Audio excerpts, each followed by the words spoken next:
प्रिय विद्यार्थियों,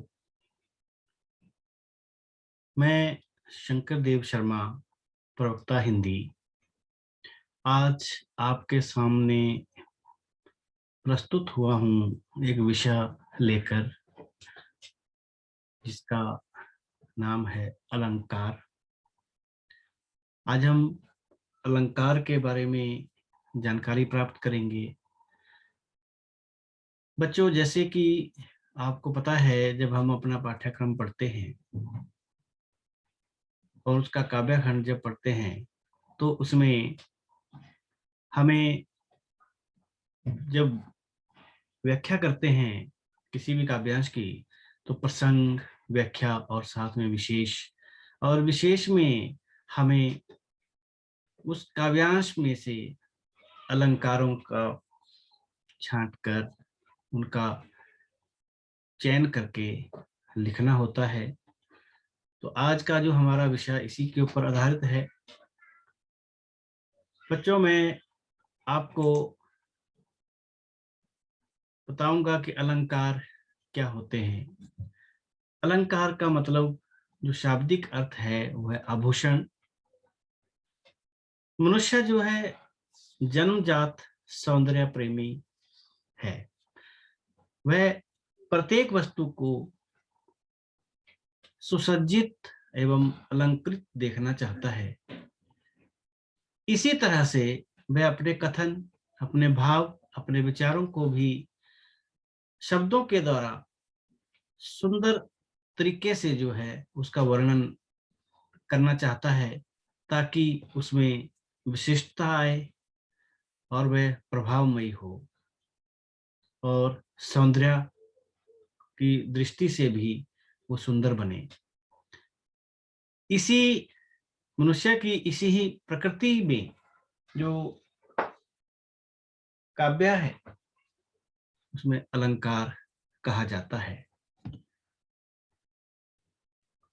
मनुष्य सौंदर्य प्रिय प्राणी है। बच्चे सुंदर खिलौनों की ओर हमेशा से आकृष्ट होते हैं। हम देखते हैं घरों में भी युवक युवतियों के सौंदर्य पर मुग्ध होते हैं। प्रकृति के सुंदर दृश्य सभी को अपनी ओर आकृष्ट करते हैं। मनुष्य अपने प्रत्येक वस्तु को सुंदर रूप में देखना चाहता है। उसकी इच्छा होती है कि उसका सुंदर रूप हो, उसके वस्त्र सुंदर हो, आदि आदि। सौंदर्य ही नहीं, मनुष्य सौंदर्य में वृद्धि भी चाहता है और इसके लिए हमेशा प्रयत्नशील भी रहता है। इस स्वाभाविक प्रवृत्ति के कारण मनुष्य जहां अपने रूप, वेश, घर आदि के सौंदर्य को बढ़ाने का प्रयास करता है, वहां वह अपनी भाषा और भावों के सौंदर्य में भी वृद्धि चाहता है। उस सौंदर्य की वृद्धि के लिए जो साधन उसके द्वारा अपनाए जाते हैं, उन्हीं को अलंकार कहते हैं। काव्य शोभाक्रान धर्मान अलंकारान प्रचक्षते। भाव है, वह कारक जो काव्य की शोभा बढ़ाते हैं, अलंकार कहलाते हैं। अलंकार अलंकारों के भेद और उपभेद की संख्या काव्य शास्त्रियों के अनुसार बहुत है, सैकड़ों है। लेकिन बच्चों, हम यहाँ पर कुछ मुख्य अलंकारों का ही वर्णन करेंगे, जो हमारे पाठ्यक्रम में भी सहायक होगा, हमारी परीक्षा में भी वो सहायक होगा। प्रथम हम ये जानेंगे अलंकार का महत्व क्या है। अलंकार शोभा बढ़ाने के साधन है। काव्य रचना में रस पहले होना चाहिए और उस रसमयी रचना की शोभा बढ़ाई जा सकती है अलंकारों के द्वारा। जिस रचना में रस नहीं होगा, उसमें अलंकारों का भी कोई औचित्य नहीं रह जाता। उस रचना में अलंकारों का प्रयोग उसी प्रकार व्यर्थ है जैसे निष्प्राण शरीर में आभूषण। काव्य में अलंकारों का प्रयोग बलपूर्वक भी नहीं होना चाहिए। ऐसा होने पर वह शरीर पर भार स्वरूप जो है प्रतीत होने लगते हैं और काव्य की शोभा बढ़ने की बजाय घटती है। काव्य का निर्माण शब्द और अर्थ के द्वारा होता है। इन दोनों शब्द और अर्थ के सौंदर्य की वृद्धि होनी चाहिए। इस दृष्टि से अलंकार दो प्रकार के माने गए हैं, एक शब्दालंकार और दूसरा अर्थालंकार। शब्दालंकार जहां काव्य में शब्दों के द्वारा विशिष्टता उत्पन्न होती है, कविता में सौंदर्य और चमत्कार उत्पन्न होता है, वह शब्दालंकार होता है। जैसे भुजबल भूमि भूप बिन के नहीं, इस उदाहरण में विशिष्ट व्यंजनों के प्रयोग से काव्य में सौंदर्य उत्पन्न हुआ है। यदि भूमि की बजाय उसका पर्यायवाची पृथ्वी, भूप के बजाय उसका पर्यायवाची राजा रख दे तो काव्य का सारा चमत्कार समाप्त हो जाएगा। इस काव्य पंक्ति में उदाहरण के कारण सौंदर्य है, अतः इसमें शब्दालंकार है। अर्थालंकार जहां कविता में सौंदर्य और विशिष्टता अर्थ के कारण उत्पन्न होती है, वहां अर्थालंकार होता है। जैसे चट्टान जैसे भारी स्वर, इस उदाहरण में चट्टान जैसे के अर्थ के कारण चमत्कार उत्पन्न हुआ है।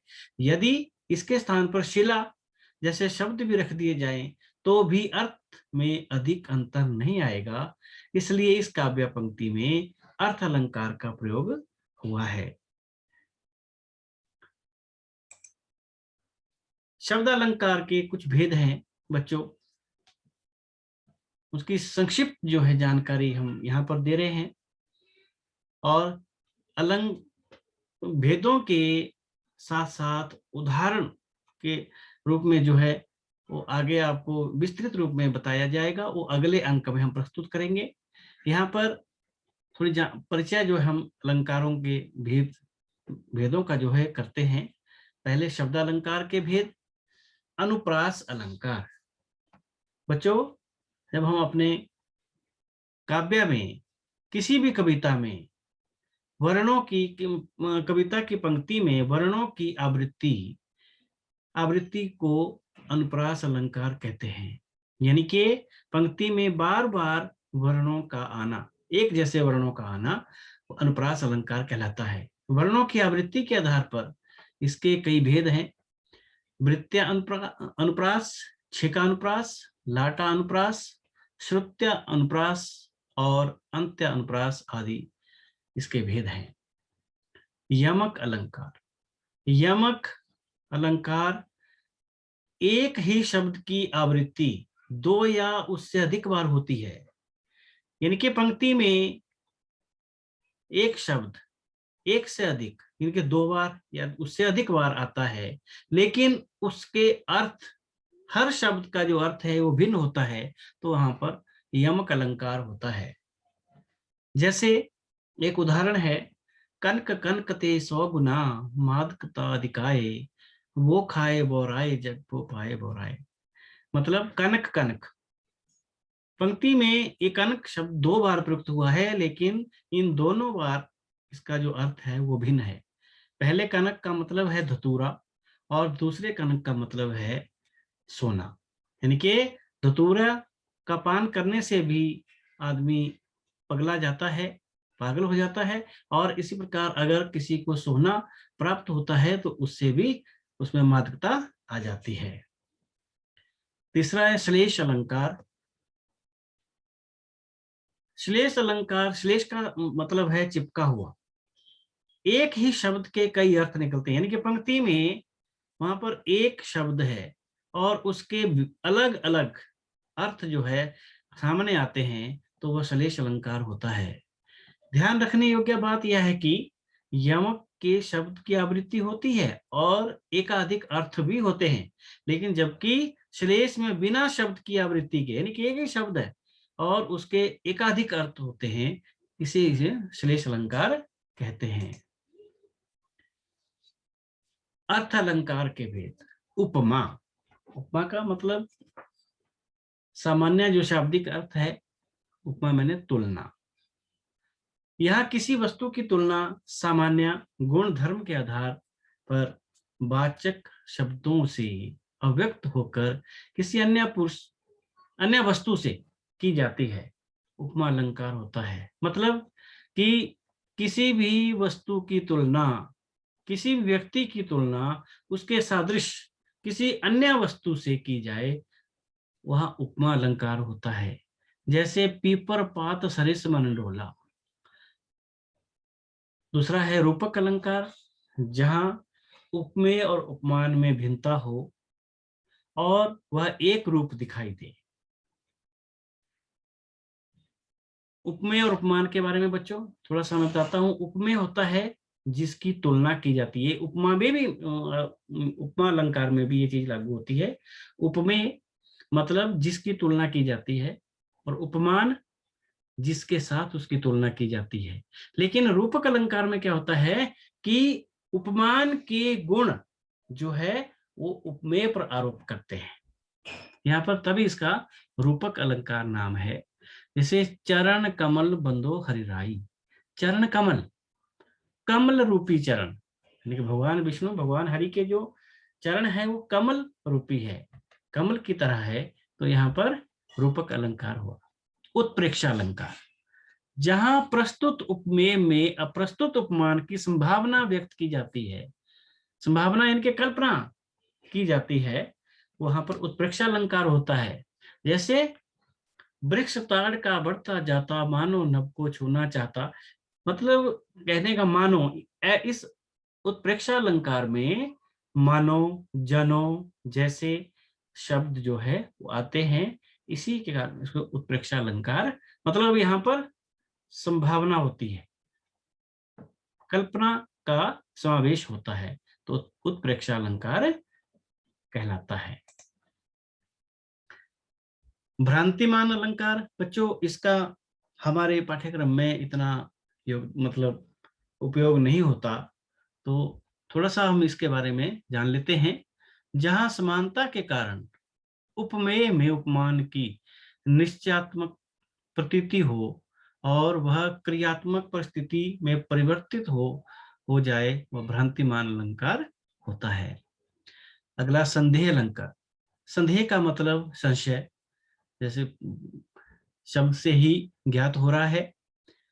यहाँ उसी प्रकार वस्तु के समान दूसरी वस्तु पर संदेह हो जाए लेकिन वह निश्चित आत्मज्ञान में ना बदले, भ्रम की स्थिति ही रहे, वहां संदेह अलंकार होता है। छठा है अतिशयोक्ति अलंकार, जहां प्रस्तुत व्यवस्था का वर्णन कर उसके माध्यम से किसी अप्रस्तुत वस्तु की व्यंजना की जाती है, तथा जहां किसी वस्तु का वर्णन बढ़ा चढ़ाकर किया जाता है, अतिशयोक्ति अलंकार होता है। यानी कि बढ़ा चढ़ाकर, मतलब कल्पना से भी परे, वास्तविकता से परे तो होता ही होता है, कल्पना से भी परे, ऐसी स्थिति में वहां पर किसी बात को इतना बढ़ा चढ़ाकर कहा जाता है कवियों के द्वारा अपने काव्य में, तो वहां पर अतिशयोक्ति, अतिशयोक्ति का मतलब यह है कि अतिशयोक्ति का, वह अतिशयोक्ति अलंकार। जैसे हनुमान की पूंछ में लगन न पाई आगी, लंका सिगरी जल गई, गए निशाचर भागी। हनुमान की पूंछ में आग नहीं लगी, वो नहीं जली, लंका सिगरी जल, यानी कि सारी लंका जो जलकर राख हो गई, और गए निशाचर भागी, और सारे राक्षस जो है वहां से भाग गए। तो यहाँ पर अतिशयोक्ति अलंकार है। जो विभावना अलंकार, जहाँ इसका भी इतना मतलब महत्व नहीं है हमारे पाठ्यक्रम में, जो हमारा +1 +2 का जो पाठ्यक्रम है उसमें, जहां कारण के अभाव के कार्य की उत्पत्ति का वर्णन किया जाता है, विभावना अलंकार होता है। जैसे चुपते ही तेरा अरुण बाण, कहते कण कण से फूट फूट, मधु के निर्झर सजल गान। अगला मानवीकरण अलंकार। मानवीकरण यानी कि जहां मूर्त या अमूर्त वस्तुओं का वर्णन सजीव प्राणियों या मनुष्यों की क्रियाशीलता की भांति वर्णित किया जाता है, वहां मानवीकरण अलंकार होता है। कहने का भाव यह है कि हमारे काव्य में कुछ प्रकृति का वर्णन या प्रकृति में प्रस्तुत वस्तुओं का वर्णन, वनस्पति का वर्णन इस प्रकार किया जाता है कि वो प्रकृति जो है निर्जीव से सजीव अवस्था में जो है चित्रित होने लगती है, उसका बिंब जो है हमारे सामने प्रस्तुत होता है, तो वहां पर मानवीकरण अलंकार होता है, अर्थात निर्जीव में सजीव के गुणों का आरोपण हो जाता है। तो बच्चों, ये आज का जो विषय था, अलंकार का संक्षिप्त परिचय मैंने आपको यहाँ पर दिया। अगले अंक में हम अलंकारों के प्रत्येक भेद का विस्तृत उदाहरण सहित जो है वो वर्णन पढ़ेंगे। तब तक के लिए आज्ञा, धन्यवाद।